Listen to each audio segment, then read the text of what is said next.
पिछले सेशन में हमने इमेज से रिलेटेड काफ़ी सारे ऑप्शंस वर्कआउट किए। इस सेशन में हम बात करेंगे चार्ट के बारे में। हमारे पास स्टैंडर्ड जो हमारे पास टूल बार है उसमें हमारे पास नेक्स्ट ऑप्शन इंसर्ट चार्ट का है। जैसे ही मैं इंसर्ट चार्ट पे क्लिक करूँगा मेरे पास एक चार्ट इंसर्टेड हो जाएगा मेरे पेज में।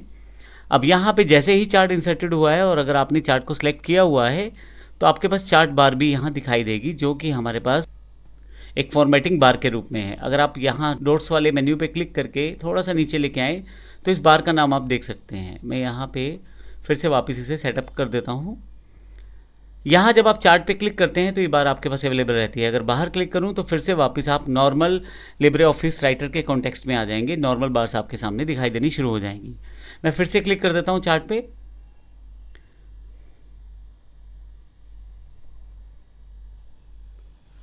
मैं फिर से चार्ट पे डबल क्लिक करता हूँ उसी बार को वापस लाने के लिए। देखिए मेरे पास बार अवेलेबल है।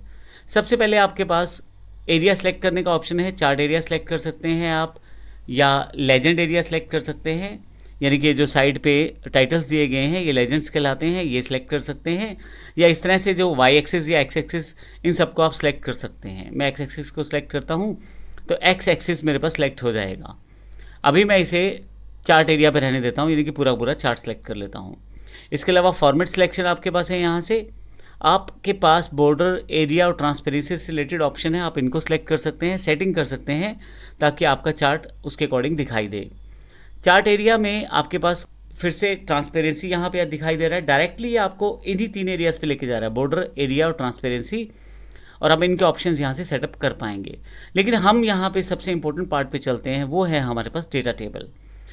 आपके पास जो चार्ट दिखाई दिया है उसकी वैल्यूज़ को आप जो चेंज कर पाएंगे वो डेटा टेबल से कर पाएंगे। यहाँ पे आप माउस रखेंगे तो डेटा टेबल का नाम भी दिखाई देगा। आप इसके आइकन को ध्यान से देख लें। मैं क्लिक कर देता हूँ तो मेरे पास एक टेबल ओपन हो जाएगा। यहाँ पे मुझे एक टेबल के रूप में चार्ट की वैल्यूज़ को सेटअप करना है। तो यहाँ जो जो वैल्यूज़ मैं देता चला जाऊँगा वो वैल्यूज़ आती चली जाएंगी। सपोज यहाँ पे मैं 2005, 2006, 2007 कुछ वैल्यूज़ दे रहा हूँ मैं। सेल, यहाँ आइटम का नाम लिख देता हूँ मैं यहाँ पे, ऑयल, शुगर, घी,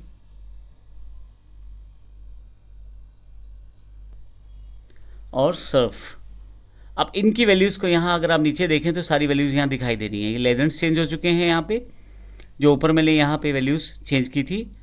और कैटेगरीज़ में मेरे पास कैटेगरीज चेंज हो चुके हैं। नीचे ऑयल, शुगर, घी और सर्फ यहाँ दिखाई देना शुरू हो चुका है।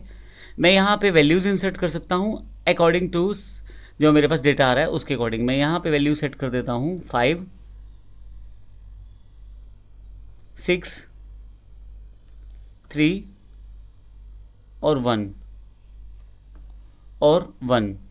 तो यहाँ पे मैंने वैल्यू सेटअप की। तो जैसी वैल्यू सेटअप की देखें आप, यहाँ पे जो वाई वैल्यूज़ का सेक्शन है वो चेंज हो गया है।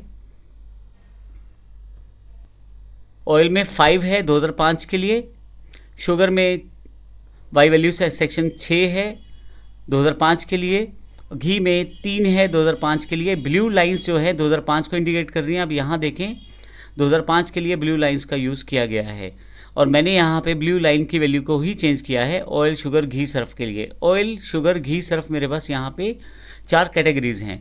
इस तरह से मैं वाई वैल्यूज़ चेंज कर सकता हूँ 2006 के लिए, और 2007 के लिए भी यहाँ पे मैं चेंजेस कर सकता हूँ। आप चाहे तो यहाँ से एक और रो इंसर्ट कर सकते हैं, इंसर्ट सीरीज सेट कर सकते हैं, कॉलम सेटअप कर सकते हैं, और अगर आप चाहें तो हटा भी सकते हैं कुछ चीज़ों को। मान लीजिए मुझे घी नहीं चाहिए तो यहाँ पे मैं माउस क्लिक करके डिलीट कर दूँ तो वो रो डिलीट हो जाएगी। फाइनली ओके करके मेरे पास ये टेबल फाइनलाइज हो जाएगा। तो इस तरह से आप दिए गए चार्ट के साथ कार्य कर सकते हैं। मैं फिर से यहाँ डबल क्लिक करता हूँ ताकि मेरे पास चार्ट ऑप्शन आ जाए। यहाँ एक और इम्पोर्टेंट ऑप्शन जो सबसे इम्पोर्टेंट है वो है आपके पास चार्ट टाइप।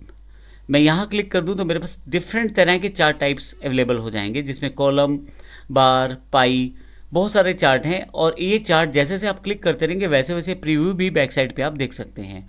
मैं थोड़ा सा इस डायलॉग बॉक्स को साइड पे कर देता हूँ और बार चार्ट सेलेक्ट कर लेता हूँ यहाँ से।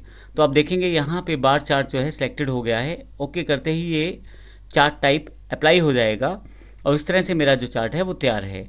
मैं फिर से अगर इस चार्ट के बाहर कहीं क्लिक कर देता हूं तो नॉर्मल राइटर के कॉन्टेक्स्ट में वापस आ जाता हूं, और अगर मुझे फिर से चार्ट के ऑप्शन खोलने हैं तो डबल क्लिक करूंगा, फिर से चार्ट के ऑप्शन मेरे पास खुल जाएंगे। अभी मैं यहां से बाहर आ जाता हूं। तो इस तरह से हम चार्ट का प्रयोग कर सकते हैं लिब्रे ऑफिस राइटर पार्ट